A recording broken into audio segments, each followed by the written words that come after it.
on the Khilafah of Bani Umayyah, where they stand from an Islamic perspective. Are they a kingship or a Khilafah, a Caliphate historically? Is the monarchy system, is that compatible with Islam or un-Islamic, etc.?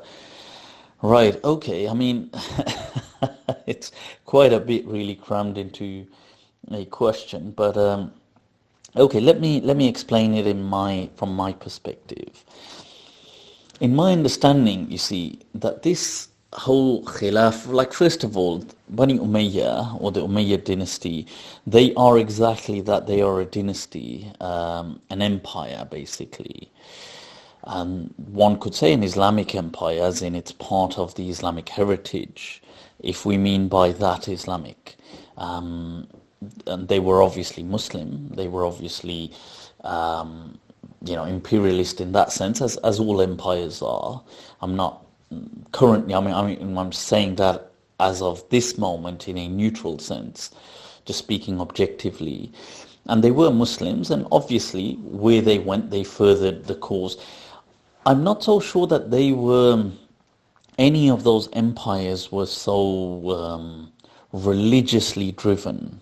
I think they were more driven by opportunity as opposed to by some kind of evangelic mission to, I don't know, further the message of God or something like that. I don't think in any way they saw themselves as apostles in that sense, like we are out there to do some kind of da'wah wa tabligh, or I don't think at all. And in fact, historic evidence contradicts that. So you will see in many cases they withdrew from expansionism whenever they felt that they were either politically compromised or there were politics in the equations that were problematic. So a good example is Al-Andalus, when the Iberian Peninsula was liberated by Muslims and they began to advance and rapidly advanced under the governance or under the leadership of Musa ibn Nusayr, and under his sub-leadership you had Tariq bin Ziyad.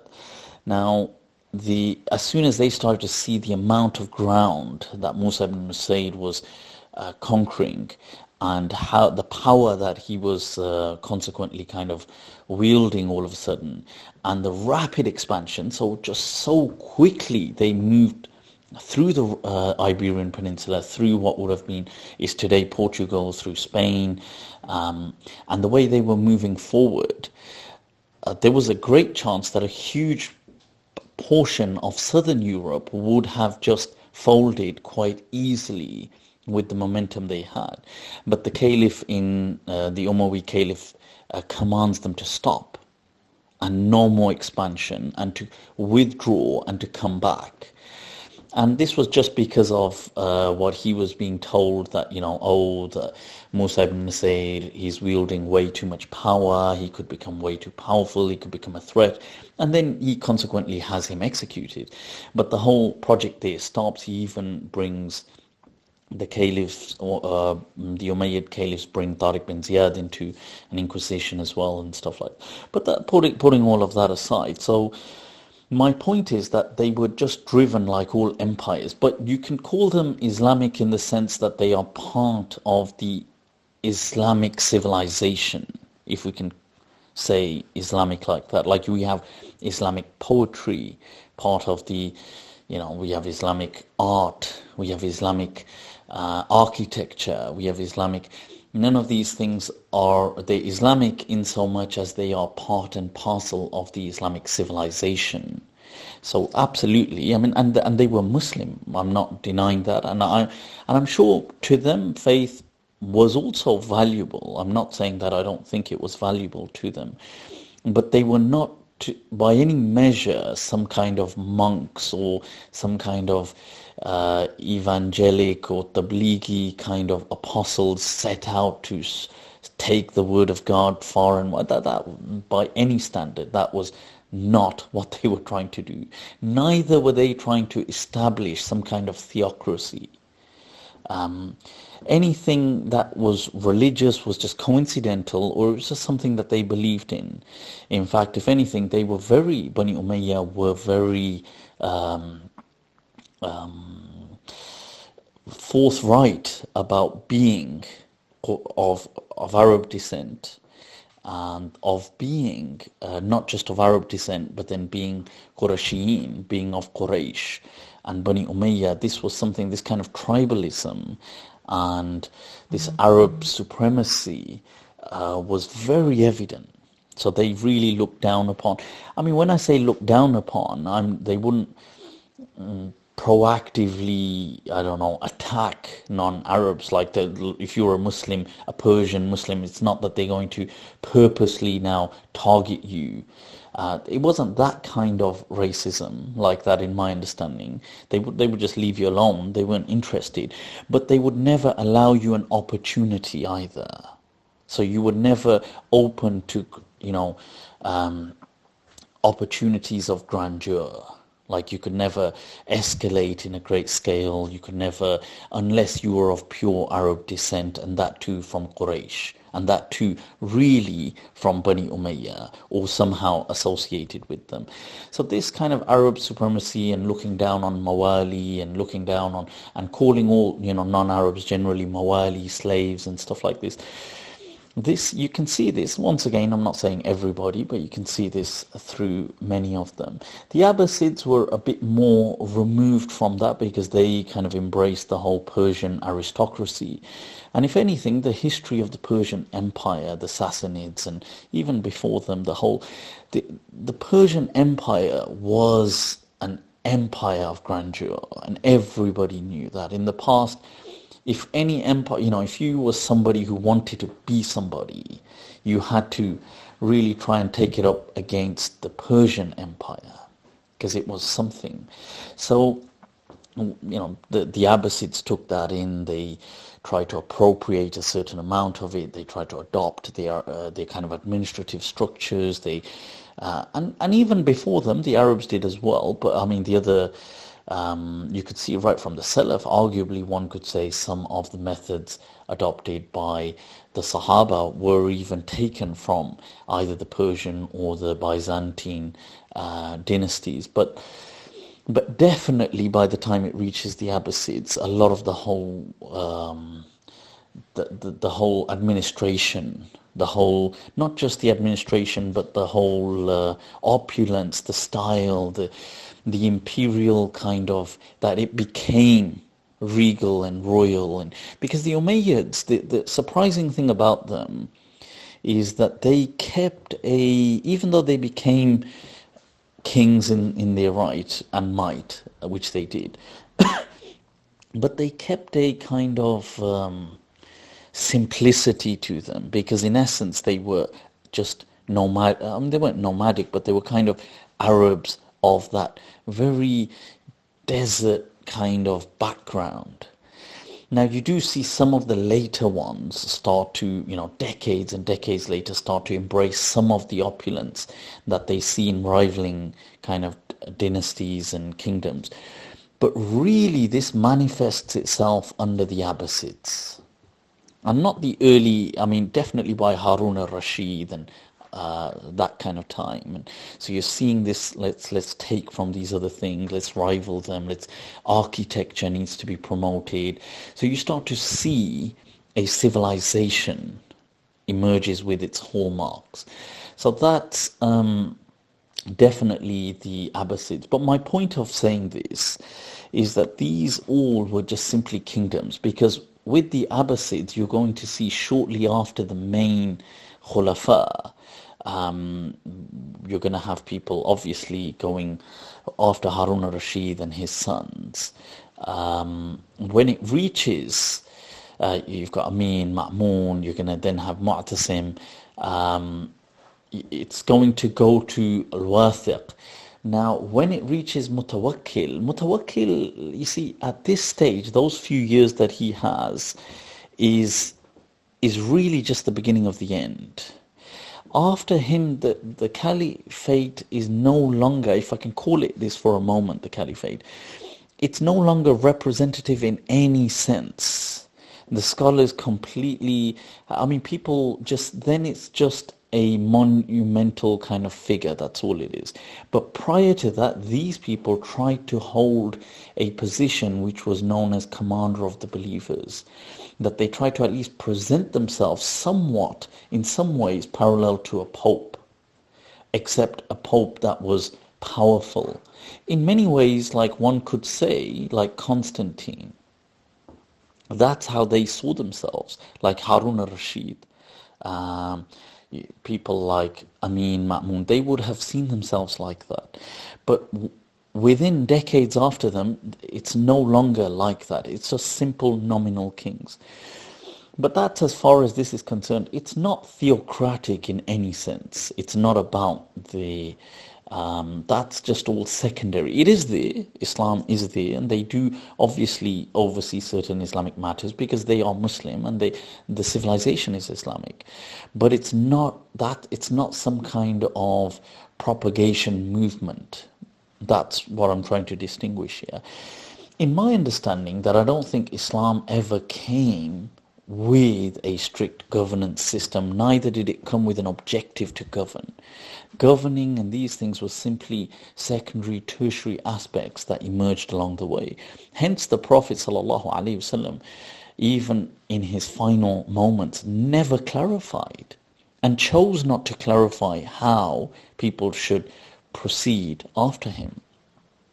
And think about it, it led to some of the greatest tragedies in this that this ummah has seen, in the civil wars, the whole Sahaba fighting each other, the whole, even against the household of the Prophet, against his wives. You're going to see thousands and tens of just tens and tens of thousands of companions losing their lives. All of this happens, civil war, you have just a lack of law, all of this as a consequence.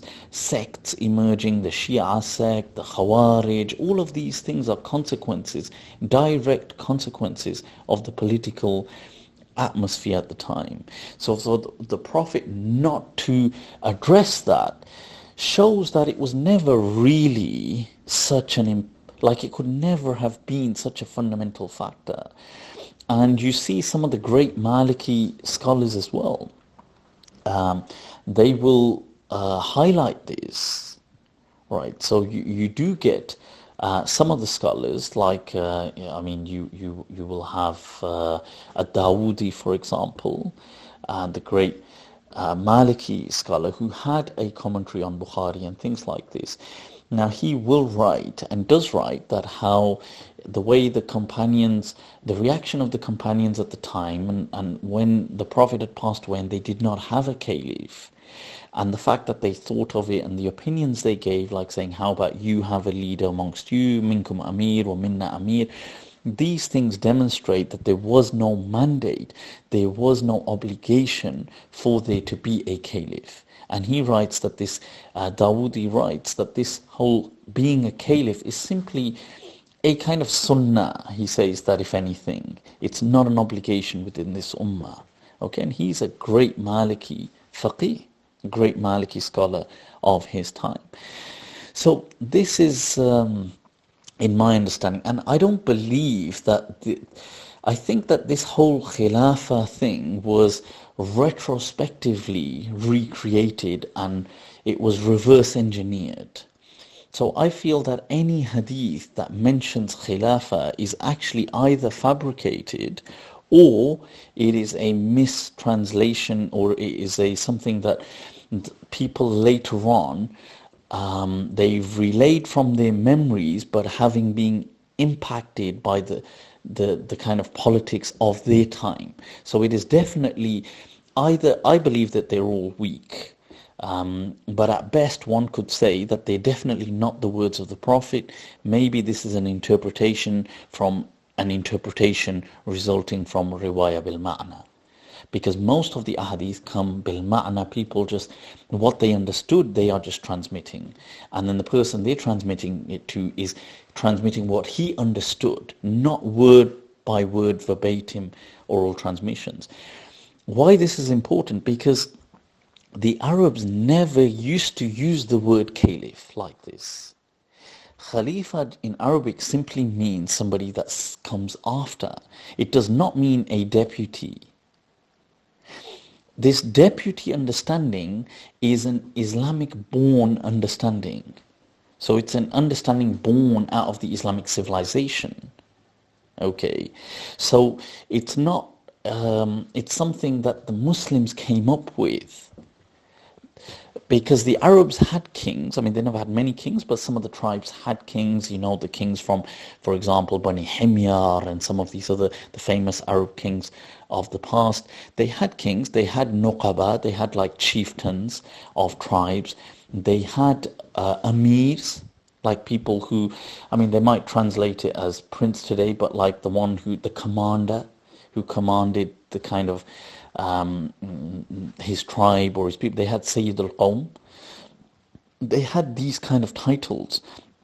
The Arabs did not have a title of Khalifa.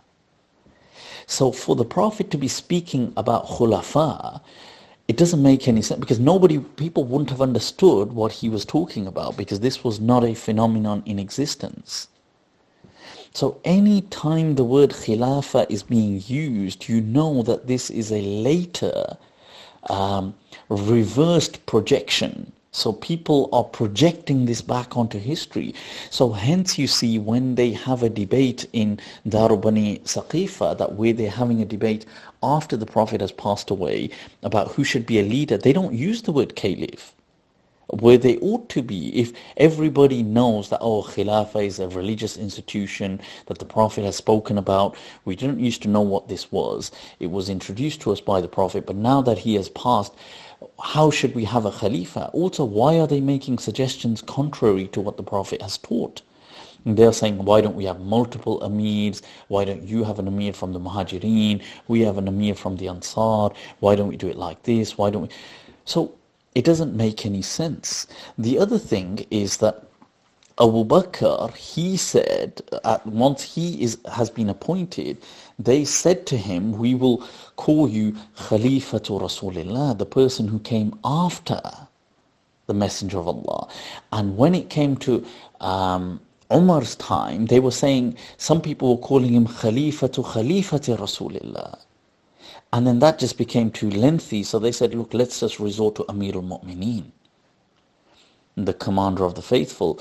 Now, this is interesting because they are inventing this terminology as they're going along. This terminology is a direct reaction of the socio-political environment in which they're living. It hasn't come to them from the Quran or Sunnah. Now, that is really important, just like many other Islamic words that emerged. So they didn't exist, like let's just say there's several, like Ahlus Sunnah, like this is a group of Muslims called Ahlus Sunnah. Doesn't exist in the time of the Prophet. Doesn't come from the Quran or Sunnah. The term Shia doesn't come from the Quran or Sunnah like that. I understand that these are groups and they've got their beliefs, but you understand that there's many terms that have emerged in Islam. Okay, the Mus'haf is a compilation of the Quran. The Quran today is called a Mus'haf. But the Prophet couldn't have called it a Mus'haf because there was no Mus'haf in his time.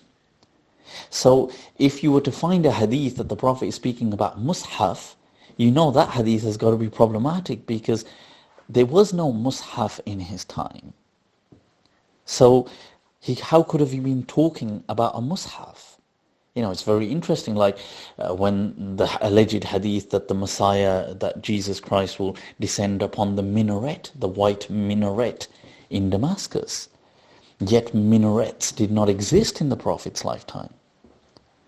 And interestingly, the white minaret did not exist in Damascus at that point. I mean, it was arguably either built by the Umayyad dynasty or it's the one built centuries later by Nuruddin Zingi. But the point is that now some people could say, well, this is a prophecy from the Prophet.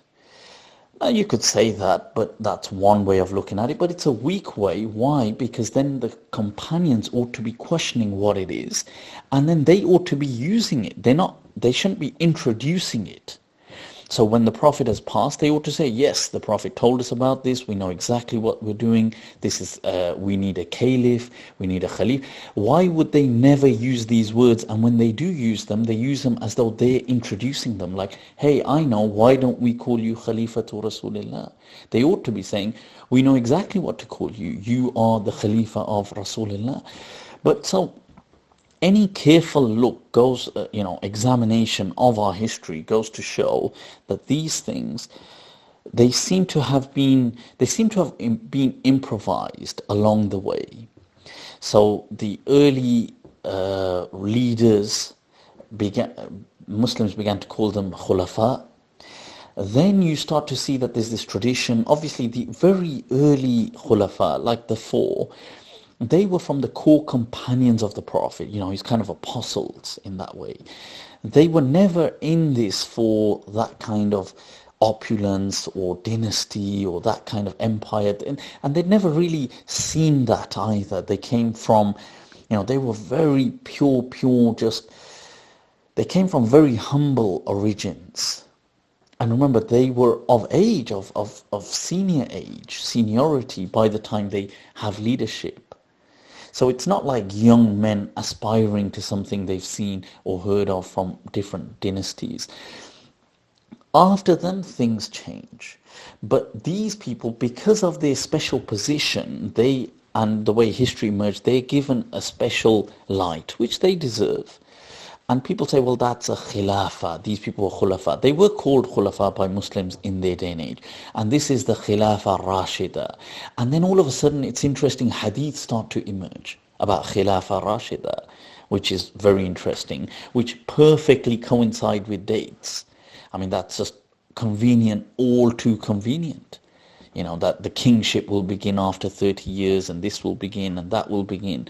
I mean, none of these hadith are sahih.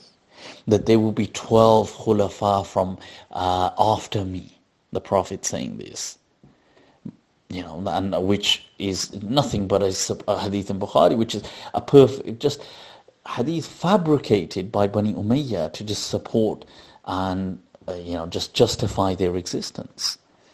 And the 12 caliphs leading into, from the Prophet's time, leading into the 8 of Bani Umayyah. But this whole thing, in my understanding, it's in time people have reinforced it so much that we seem to have what we think is, it's perfect. Of course, the Prophet passed away. He had taught us that there was going to be a Khilafah. Hence, after him there were 4 Khulafa. Then he had told us after him it was going to be kings. And then there were kings. And then these dynasties went on like this. And we've had this kind of drummed into us so much that it seems so picturesque in its detail. Yet, upon examination, everything just falls to pieces. You realize that, wait a minute, this word didn't even exist like this. The word existed, but not with this meaning. So it's like saying, the word mobile did exist before we had mobile phones. But if you used the word mobile, in the early, in the mid-1900s, you would never have been referring to a mobile phone. So if somebody starts saying, oh no, this person was using it back then, well, that's just common sense. He couldn't have been using it like this because nobody used this word like this. So these are some very interesting points to reflect over and to understand that, Islam never really came to spread governance, to kind of spread control over the world. That it was never like, but yes, the Prophet said the message will spread over the world.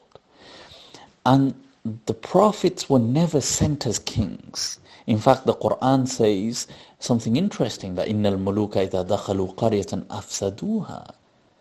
That, when kings enter a town or a city, they spread corruption. وَكَذَلِكَ يَفْعَلُونَ. And indeed, that is what they do.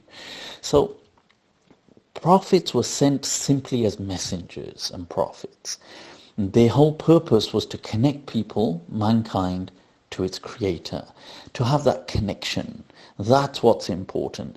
These other matters are secondary, and matters of governance and things like that are tertiary. That yes, if Muslims live together, they will have rules. Rules are, there's laws, there's methods to implement them, there's structures, there's administrations, and these are all worldly matters that Muslims can just get along with, whatever they adopt.